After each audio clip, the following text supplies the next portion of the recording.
My name's Taylor Hanson. I'm a songwriter, musician, member of the band Hanson, and person crazy enough still to be in the music business. The last album that Hanson put out is an album called Anthem, but we're constantly working on different projects. I mean, our vision is really to build community, to connect with other artists, writing, producing, as entrepreneurs, as label owners.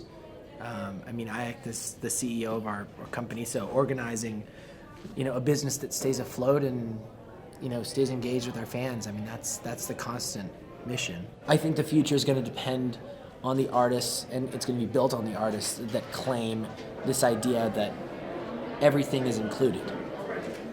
You can't stand on the sidelines. You've got to take control of your business, recognize that your fans want to connect with you in a whole way.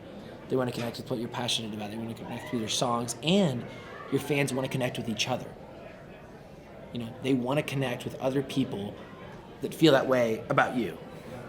They want to sit around and geek out like somebody that loves Star Wars or somebody that loves anything. Like, they want to sit around and just freak out about that category.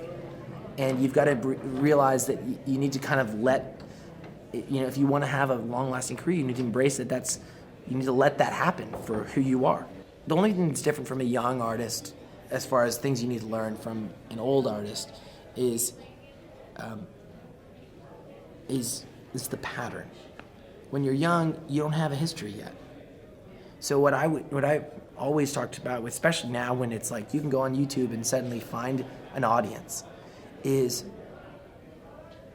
you better do it a lot, whatever it is, do it every day, and do the stuff that scares you. And because you can't avoid doing it the first time. You can't skip that. You can't just jump ahead to veteran. Okay? Get out and work. Get out and work. Make things badly. When you do that, it's not just for your audience. It's not just to become known. It's not to get impressions on Facebook or the website or whatever.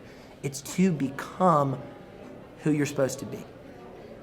So the elevator pitch is figure out who you are. Because if you figure out who you are, then the goal after that is how to keep doing that as long as possible. Right? The goal is do that as long as possible. But you have to figure out who you are. And figuring out who you are basically means that and this is not easy, at some point figure out how to turn off the noise, turn off the anxiety, and turn off the insecurity that goes with being an artist, exposing yourself, basically. And you figure out how to make things that you can always sleep at night with. Right? Because no one else's name is on it. So if you're a young artist, the first and foremost goal, I don't care what generation you're in, is figure out who you are. And the way you know who you are is you can do that thing over and over and over and over, and you'll still go to bed proud of it. Okay? Because after you do that, you're bulletproof. You can be Paul McCartney, or you can play in a garage, and you won't give a shit, right? And then you can figure out how to do all the other brand management, maximization bullshit. But the first thing is go to bed okay with what you're doing. Hi, I'm Taylor Hanson, and you're watching GRAMMY Pro.